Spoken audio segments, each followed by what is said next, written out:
গরমের মৌসুমে লোডশেডিং হচ্ছে এবং হবে, তবে তা সহনীয় রাখার চেষ্টা করা হবে বলে জানিয়েছেন বিদ্যুৎ উপদেষ্টা ফাজুল কবির খান।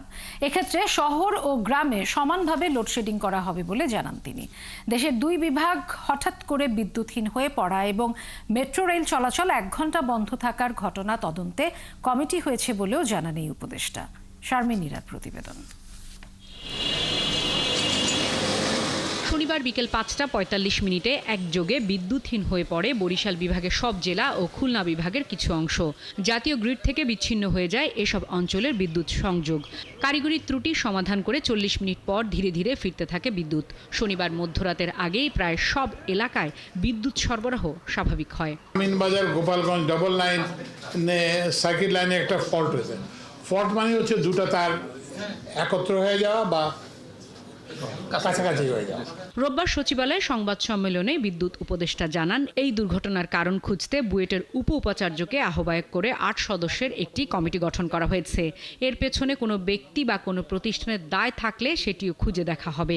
কমিটি প্রয়োজনে এক বা একাধিক সদস্যকে কয়েক করতে পারবে এবং কমিটি আগামী 7 কর্মদিবসের মধ্যে, কারণ ওনারা হয়তো ফিল্ডে যাবেন, খুলনাতে বরিশালে যাবেন, কমিটি আগামী 7 দিবসের মধ্যে সুপারিশ সহ প্রতিবেদন থাকবে। গরমের এই সময়ে দেশে বিদ্যুতের চাহিদা 18,000 মেগাওয়াটের বেশি, কিন্তু আর্থিক সংকটের কারণে 16,500 মেগাওয়াটের বেশি উৎপাদন করা যাচ্ছে না।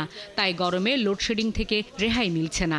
বিপিডিবির এই যে কি বলে সাবসিডির পরিমাণ যাতে আরও অনেক বেশি বেড়ে না যায়। তো যাই হোক, আমরা এই লোডশেডিংটাকে আমি যেটা ওই সবাই তো বলছি সেটা হচ্ছে আমরা এটাকে সহনীয় পর্যায়ে রাখতে চেষ্টা করব। বাসাবাড়ি, শিল্প কারখানা ও সিএনজি স্টেশনে গ্যাস সংকট নিয়ে কথা বলেন উপদেষ্টা। দেশের উৎপাদন, গ্যাসের উৎপাদন কমে যাচ্ছে। তারপরে হচ্ছে আমরা যে বাড়তি এলএনজি আনবো সেটার জন্য আর্থিক সামর্থ্য, আর ওরা তো পানাদাররা টাকাটা দিচ্ছে ওদের বিল দেওয়ার জন্য। তারপরে আমাদের 2টা FSRU আছে, সেখানে আমরা মাত্র 115টা কার্গো আনতে পারি। তা আমরা এগুলো চেষ্টা করতেছি। বৈদ্যুতিক গোলযোগের কারণে শনিবার সন্ধ্যায় 1.5 ঘন্টা মেট্রো রেল চলাচল বন্ধ থাকার কারণ খুঁজতে ডক্টর শামসুল আলমকে প্রধান করে একটি কমিটি গঠন করা হয়েছে বলে জানান বিদ্যুৎ ও জ্বালানি উপদেষ্টা। শারমিন নীরা, 71, ঢাকা।